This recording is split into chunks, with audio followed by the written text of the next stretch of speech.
what is going on? Welcome back to my channel, and today I am showing you how to make garlic bread without yeast and maida, which is also refined flour. And to keep things exciting, I will be also showing you 3 incredibly delicious flavor ideas for your garlic bread as well. So stick around till the end of this video. Let's first begin by making the basic bread dough without yeast. We are using whole wheat flour here, and I'm adding that to my mixing bowl.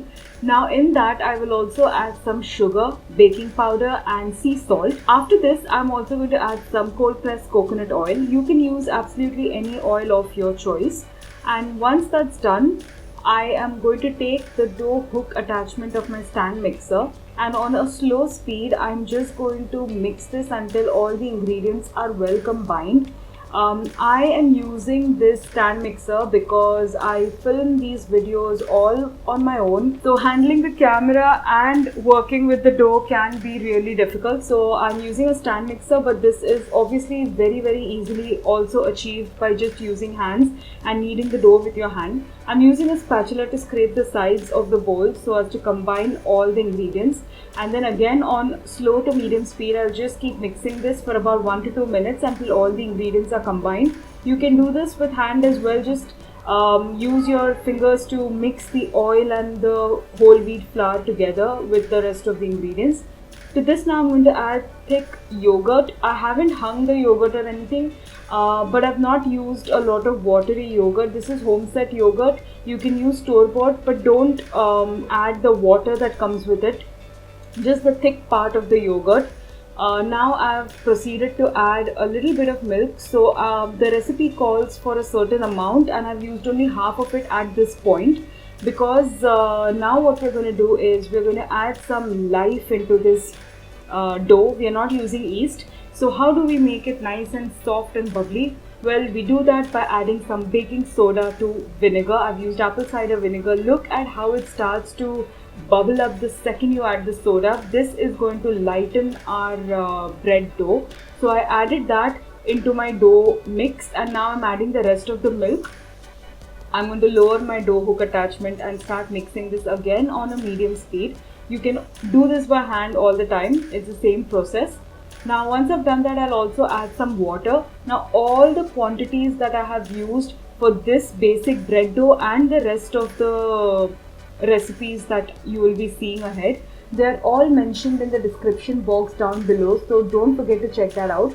Now you'll see that once we have hydrated this dough well enough, we've added milk and yogurt and water to hydrate this dough, and we have added baking soda and vinegar mix to lighten up the dough and give it a nice soft bready texture when it bakes. Now you'll keep mixing this, or kneading this rather, for about 3 to 4 minutes. At first you'll see that it's not coming together at all, but then 3 minutes later this is what the dough looks like. When you're kneading by hand, an indication is when it stops sticking to your work surface. That's when you know it's done, and it will also feel really soft to the touch. I really want to show you what that looks like, but first we're just going to finish with the kneading process, and you can see that how it's come together into a ball all on its own. That's how much you want to knead, and look at how soft this dough is. That's the magic of adding the baking soda and vinegar solution. It just gives the bread an incredible texture. Now here I want to rest the dough for a while, so I've added a little bit of coconut oil into my bowl. I'm just going to swirl that dough ball around just to coat it well so it doesn't dry out. Now look how soft that is. I mean, it is so good. You're going to fall in love with this bread, especially now because yeast is so difficult to access in grocery stores at the moment. I've used a damp cloth and I'm going to cover it and let it rest for about 20 to 25 minutes. While that's happening, we'll start working on our recipes. The first one is the classic garlic bread. So our dough is resting. We're going to start making the filling, the basic garlic bread filling that we'll be adding to this classic garlic bread. So let's begin. The first thing we're going to do is we are replacing butter with ghee or clarified butter. As you know by now, in my previous videos also, I'm a big fan of ghee. I love the healthy fats and the nutrient dense components that it has. To that I'm going to add some chopped garlic. Then I'm going to add some oregano. This is dried oregano flakes, and then I'm going to add Italian pizza seasoning mix, which is very easily available in the stores.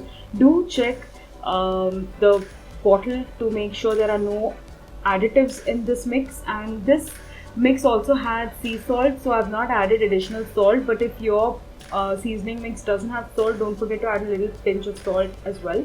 Now we are going to start working with the dough. That dough itself is huge, and I have used it for all 3 recipes. So I've divided this dough into 3 parts. Check out in the description box below how I have measured this out. So each dough ball weighs about 210 grams roughly. So I've made 3 separate balls for 3 separate recipes. Now this is the first one, and I'm going to start rolling it into a nice thin round. Go as thin as you can, but don't make it extremely thin that it tears apart. You still want it to have that kind of bready texture to it as it bakes. So keep a little bit, it's not going to rise a lot, so don't go very thin. Once you feel like it's rolled thinly enough, you can also actually use your fingers to stretch the dough out slightly. Fold it in half to see if it's proper, if the shape and everything else works properly. Now that our dough is ready, we'll start spreading that garlic mix that we made with the ghee and the garlic and the herbs. Spread it out evenly throughout the surface of this dough that we have rolled out. Don't go right till the end, because otherwise it will spill out while it's baking and you don't want that. Just spread it out really well. And now I'm going to take a handful of mozzarella cheese and just kind of spread it onto one side of that dough only, because we're going to fold it in half, so you don't want to add the mozzarella on the other side as well, because it doesn't make sense. So I'm just going to fold it over, and now I'm going to seal the sides that are open, because we don't want anything to escape, especially the herbs and the ghee, etc. So I'm just going to like pinch it with my fingers, and then I'm going to use a fork and kind of press it even further to seal everything well. It's okay if it opens slightly, it's really not a deal breaker, it won't affect that much, but as much as you can, try to seal the ends. And you're not going to add all of that garlic mix, you're going to leave a quarter of it and then spread it on the top of this garlic bread that we have made. And now I'm using a knife to just make tiny incisions. You're not going to cut into the dough, these are just tiny incisions which will kind of guide you on where you should make the slices once it's baked. Now that it's ready, here I have a baking tray. My oven's preheating at 180 degrees Celsius. I have dusted this baking tray generously with some whole wheat flour, and I have gently placed this garlic bread onto the tray, and this will go in the oven. You will bake it for about 22 to 25 minutes or until it turns like this, beautifully golden brown. And after it has cooled for about 5 to 10 minutes, you are going to cut into this bread along those incisions that we made. And now just look how stunning it looks from the inside. 100% natural, healthy, made with whole wheat and also no yeast. It's delicious. Let's move on to the second version, which is this coriander twist garlic bread. It is just delicious. So again, the same procedure, we're going to use ghee instead of butter, because it's absolutely healthy and delicious at the same time. I'm going to add some chopped green chilies, and I'm going to also add some chopped coriander. Give it a little mix first, because there's a lot of coriander and we wanted to mix it well. Once halfway through, we're going to start adding the garlic, because obviously this is garlic bread. I have taken inspiration from the butter garlic naan, which is such a specialty here in India, and it's so delicious, and it's been a while since we've had that with the lockdown and everything. So I thought, why not make a garlic bread inspired by the classic garlic naan. So now that this mix is ready, again we follow the same procedure. Now we're going to use the second section of the dough which we had divided, and that one section we're going to further separate it into 2 different balls of roughly the same size. You can approximate it, you can use approximation, you don't have to weigh it, but the original dough that we made, we have to separate that into 3 parts. So this is the second part of the dough, and we have further divided that into 2, and we are going to roll both of these dough balls into a nice round shape. You can go as thin as you like on this one, it's not going to matter that much, and we're going to do this for both the dough balls that we have made. And now we're going to put that filling. We're going to use all of the filling for this one.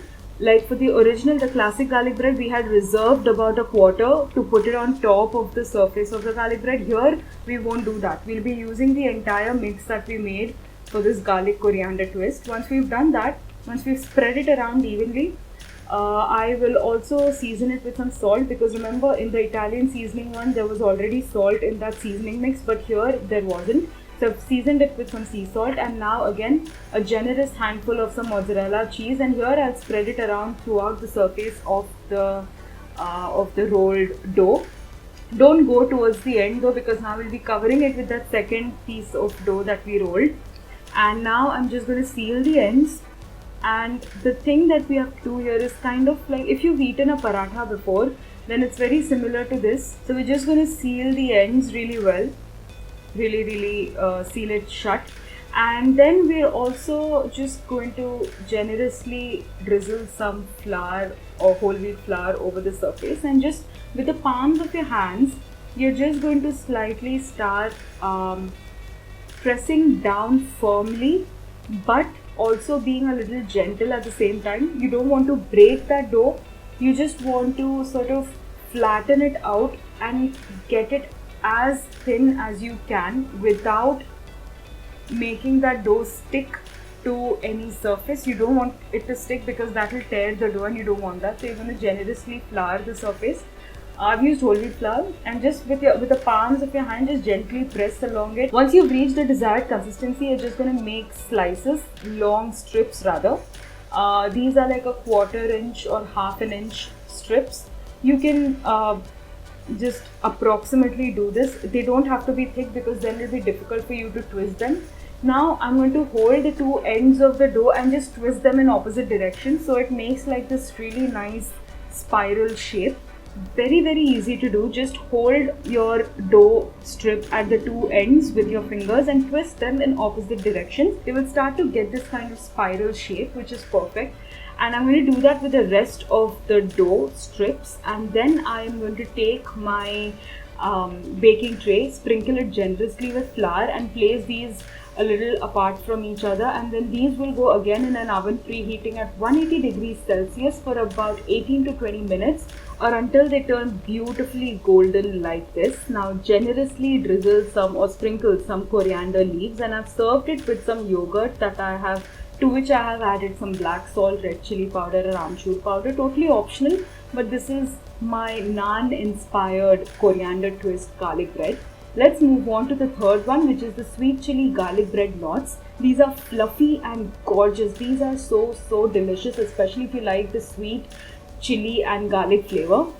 Here is an example of what the dough knots are going to look like, and now I'm going to demonstrate and show you how I actually did that.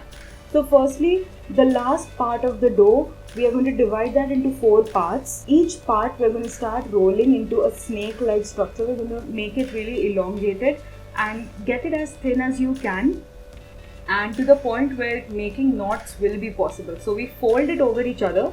One side of that strip goes through that hole inside, and the other part goes underneath, and then we fix or we pinch the dough together so that it doesn't open up. Let's get into the close-up mode so I can show you even better how this works. So this is my long strip. I have folded it over the other. Then with the help of my finger, I'm guiding that one side of that strip into that hole that we have made. You can see it's come out from the other side. And the other strip we just fold underneath, and then we pinch those two ends and seal them shut so that they don't open while they bake. And these are the knots ready. They are so easy, and once they bake in the oven, they're going to be so fluffy. Place all of these on a baking tray, dusted with flour at the surface or the base, and these will go again in the oven 180 degrees Celsius for about 20 to 21 minutes. And while they are baking, we'll make the sweet chili topping. So here I have some sugar to which I have added some water. Now on medium heat, I'm going to cook this, and I'll wait till the sugar crystals dissolve in the water. Once it's done and it's starting to bubble a little, I'll add some chili, and then I'll also add some garlic. And now I'll just keep cooking this till the water has kind of evaporated and the mixture has become sticky and almost thickened up slightly, and the color of the chilies will also begin to change a little. Again, all the quantities and ingredients that I have used are down in the description box below, so check that out to make these at home. And when you make them, also post a photo to Instagram and tag me at Mind Body Glow with Samina. So this is what our sweet chili sauce looks like, and to that now I'm going to add some ghee just to make it more spreadable, so to speak. And since this mix is hot, the ghee will start to melt as well. Mix it really well so that the ghee completely melts into this mix. And when your bread is out of the oven, you will let it sit for about 2 to 3 minutes. This is what my knots look like. And to that now I'm going to start adding this delicious sweet chili sauce that we made, and we're just going to coat it so it gets also a shiny look and feel to it, and it's extremely soft and fluffy.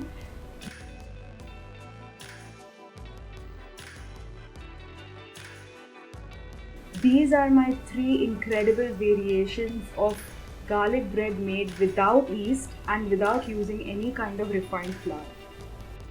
I really hope that you enjoyed this. If you like this video, then please give it a big thumbs up. It would mean so much to me. Don't forget to subscribe to my channel and hit the bell icon so you get notified every time I post new videos, that is on Tuesdays and Fridays. Until then, I will see you again in a couple of days. Take care and goodbye.